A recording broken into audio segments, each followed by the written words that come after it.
Kidney transplant करने के बाद तुमने उन बॉडीज के साथ क्या किया? हमने सब जगह छान मारा। ऐसे कैसे हो सकता है कि इतनी सारी बॉडीज को ठिकाने लगाते हुए तुम्हें किसी ने देखा ही नहीं? क्या तुमने उन बॉडीज को अपने घर के पास कहीं दफन किया है?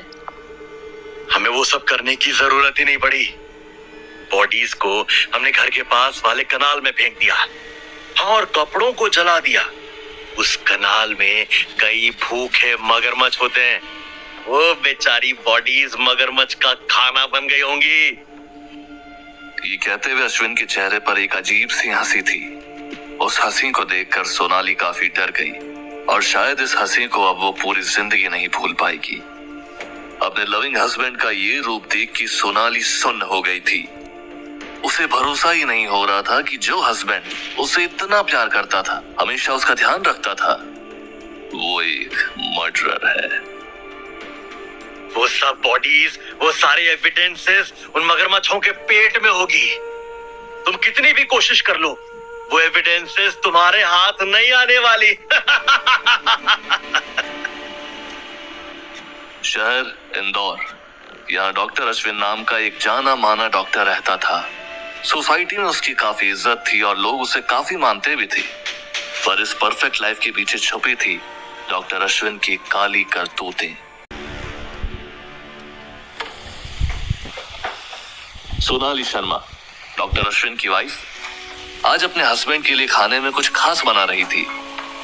आजकल मूडी चल रहे अपने हस्बैंड को रिझाने का ही उनका प्रयास था। बिरयानी से लेके ककड़ी के रायते तक खाने में सब कुछ डॉक्टर अश्विन के पसंद का बना था, पर उन्होंने खाने को हाथ तक नहीं लगाया।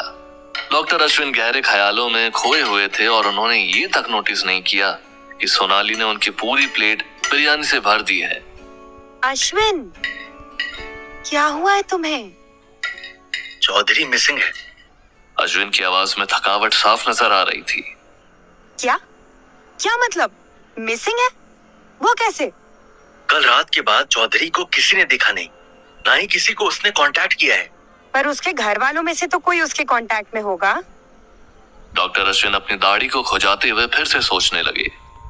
चौधरी डॉक्टर अश्विन के यहाँ काम करता था। अश्विन एक आयुर्वेदिक डॉक्टर होने के साथ ही एक छोटी सी गैस की एजेंसी भी चलाते थे। डॉक्टर अश्विन अपने प्रोफेशन की वजह से काफी बिजी रहते थे और इसी वजह से उन्होंने गैस एजेंसी को संभालने के लिए चौधरी को काम पर रखा था। गैस एजेंसी के साथ ही चौधरी क्लिनिक में भी मदद करता था और बाकी सब वो काम करता था जो डॉक्टर अश्विन उसे बताते थे। चौधरी अश्विन की फैमिली का हिस्सा बन गया था। काम के सिलसिले में चौधरी अक्सर डॉक्टर अश्विन के घर आता जाता रहता था। धीरे धीरे वो सोनाली के भी करीब आ गया था और उसे अपनी बहन मानता था। वो सोनाली को हमेशा भाभी भाभी कहकर बुलाता था और उसका मिसिंग होना डॉक्टर अश्विन को जितना अफेक्ट कर रहा था उतना ही सोनाली को भी कर रहा था। मुझे नहीं लगता चौधरी के घर वाले उसके कांटेक्ट में होंगे। काम के सिलसिले में उसे अक्सर घर से बाहर ही रहना पड़ता था। उसके घर वालों ने तो नोटिस भी नहीं किया होगा कि वो मिसिंग है। यार, सोनाली अपने घर वालों से नहीं पर मुझसे तो यूजुअली कांटेक्ट में रहता था। सो फिर कहाँ गया होगा वो? किसी दूसरे शहर तो नहीं चला गया? यही तो समझ में नहीं आ रहा। हमारा ऐसा कोई भी काम नहीं बचा था जिसके लिए उसे शहर से बाहर जाना पड़े, और अगर जाना भी पड़ता तो मुझे इन्फॉर्म करके जाता। अश्विन, तुमने उसे कॉल करके देखा? ऑफ कोर्स, पूरे दिन कॉल कर रहा था उसको मैं, पर कोई फायदा नहीं हुआ। अश्विन और सोनाली एक दूसरे को देख रहे थे। चौधरी के ना मिलने से इतनी ज्यादा टेंशन होना थोड़ा अजीब था, पर अब सोनाली को इसकी आदत हो गई थी। काफी दिनों से अश्विन का मूड भी ठीक नहीं था। डॉक्टर अश्विन एक ऐसे इंसान था जो अपने काम को काफी सीरियसली लेता था। क्लिनिक और गैस एजेंसी, इन दोनों को चलाने में वो काफी बिजी रहता था। घर में कभी भी आना, कभी भी जाना एक आम बात हो गई थी। और इन्हीं सब की वजह से सोनाली ने आज अश्विन की पसंदीदा बिरयानी बनाई थी। पर कहीं ना कहीं उसे भी पता था कि जो कुछ भी चल रहा है उसे बिरयानी फिक्स नहीं कर सकती। अश्विन का बिहेवियर काफी बदल गया था। अश्विन के इस बिहेवियर के बारे में सोनाली ने अपनी बहन से बात की। उसकी बहन को लगने लगा कि अश्विन का पक्का कहीं अफेयर चल रहा है। मर्द तभी घर लेट आने लगता है जब उसका किसी के साथ अफेयर चल रहा हो। मेरी बात याद रखना, उसका कहीं ना कहीं जरूर चक्कर चल रहा है। तुम्हें केयरफुल रहने की जरूरत है। कुछ समय के लिए सोनाली को भी अपनी बहन की कही हुई बात पर भरोसा होने लगा था। अश्विन की हरकतें भी इस संदेह को बढ़ाने में हाथ बटा रही थी। अश्विन सारे पर्सनल कॉल्स अपने ऑफिस में ही लेता था और जब भी वो अपने फोन पर बात कर रहा होता था अपने ऑफिस का डोर बंद ही रखता था। पर चाहे अश्विन की हरकतें कितनी भी संदेहास्पद हो या उसके बिहेवियर में कितना भी चेंजेस आ गया हो, वो सोनाली को अभी भी उतना ही प्यार करता था जितना वो पहले करता था। सोनाली के प्रति उसका बिहेवियर कभी चेंज नहीं हुआ। वो आज भी उसे प्यार से ट्रीट करता था और अपनी मेहनत की कमाई उसकी झोली में डाल देता था। और चौधरी के होने की वजह से सोनाली को कभी ये जानने की जरूरत भी नहीं पड़ी कि उसका हस्बैंड कहाँ है, क्या कर रहा है। उसे हमेशा पता होता था कि अश्विन कहाँ जाता है, क्या करता है। पर आजकल अश्विन का घर आने जाने का समय काफी चेंज हो गया था। वो कभी घर जल्दी आ जाता था तो कभी देर रात तक उसका कोई पता नहीं होता था। वो काफी समय घर पर बिताने लगा, काफी घंटों टीवी देखते हुए तो कभी रातों को सोते समय घंटों खिड़की के बाहर देखता रहना। काफी दिनों से ये सिलसिला चल रहा था। अश्विन सोनाली की तरफ स्माइल करते हुए कहता है, इट्स फाइन, चलो खाना खाते हैं, मुझे बहुत भूख लगी है। पर चौधरी, उसे छोड़ो, बैठा होगा कहीं किसी कोठे पे, मैं कल सुबह उसे ढूंढ के लाता हूँ। अश्विन की बात पर दोनों हंसने लगते हैं। काफी दिनों बाद सोनाली ने अश्विन को हंसते हुए देखा था। वो तो भूल ही गई थी कि अश्विन हंसते हुए कैसा दिखता है। लंबे समय बाद इस घर में हंसी की आवाज आई थी। अश्विन के बिहेवियर ने तो सोनाली को टेंशन में डाल दिया था। अब जाके कहीं उसे थोड़ा अच्छा फील हो रहा था, पर हाँ, उसके मन में अभी भी थोड़ी बेचैनी थी। अश्विन को इतनी भूख लगी थी कि वो सोनाली के लिए ना रुके बिरयानी पर ताव मारने लगा। अरे मेरे लिए तो रुक जाते। कब से आप ही का वेट कर रही थी कि आप घर आओगे और आपको आपकी पसंदीदा बिरयानी खिलाऊंगी। क्या करूं सोनाली, इतनी भूख जो लगी है और तुम्हारे हाथ की बनी हुई बिरयानी इतनी लाजवाब होती है कि मैं क्या, कोई भी नहीं रुक पाएगा। दोनों में हंसी मजाक चल रहा होता है कि तभी अचानक डोरबेल बजती है। एक बार, फिर 2 बार और फिर 3 बार बेल लगातार बजती रहती है। दरवाजे पर कौन है ये चेक करने के लिए सोनाली अपने हाउस हेल्प को आवाज देती है, मनोज, मनोज।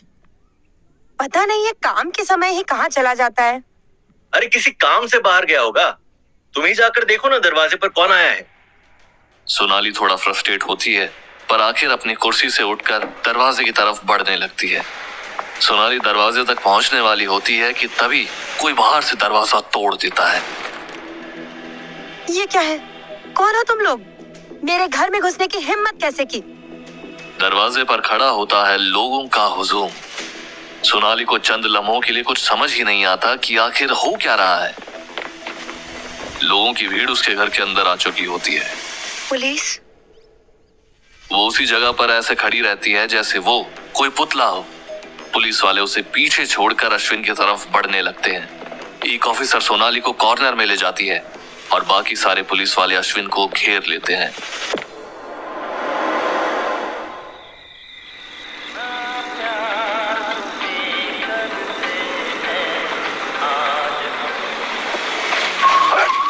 कौन है तू? अरे मरना क्या तुझे? अरे मरना भी है तो किसी और ट्रक के नीचे, मेरा नहीं। बाजी, मुझे मरना नहीं है, पर पिछले 2 घंटे से इस हाईवे पर खड़ा हूँ, कोई लिफ्ट ही नहीं दे रहा था। घर जाने में भी बहुत देर हो गई है। सोचा ट्रक के सामने खड़े होकर उसे रोक के लिफ्ट लेता हूँ। हाँ, चल आजा। कहाँ जाना है तुझे? छोड़ देता हूँ, बस आगे तो ऐसी हरकत मत करिए। बहुत शुक्रिया आपका। हाँ, कहाँ जाना है? बस आगे वाले टोल नाके से लेफ्ट ले लो। ट्रक ड्राइवर अश्विन के बताए हुए रास्ते की तरफ मुड़ जाता है। ये तो कच्चा रास्ता लग रहा है, मेरा ट्रक ना जाएगा यहाँ पे। आप टेंशन ना लो, ये कच्चा रास्ता शॉर्टकट है, आपका भी टाइम बच जाएगा। ट्रक ड्राइवर उस कच्चे रास्ते से जाने के लिए मान गया। अश्विन और ट्रक ड्राइवर बातचीत करते हुए जा रहे होते हैं। एक समय के बाद रास्ता पूरी तरह से सुनसान हो जाता है।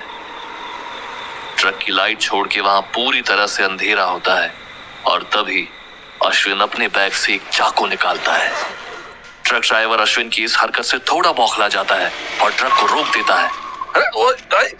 ये चाकू के साथ क्या कर रहा है? बाजी चाकू तो खास आपके लिए है। और अश्विन ने पलक झपकते ही उस चाकू से ट्रक ड्राइवर के गले पर वार कर दिया। एकदम से हुए इस हमले से ट्रक ड्राइवर खुद को बचा नहीं पाता और देखते ही देखते उसके गले से खून निकलने लगता है।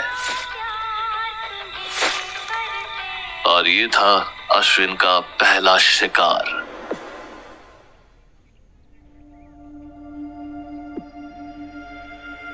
ऐसे कियोटिक सिचुएशन में भी अश्विन बहुत शांति से बैठा होता है।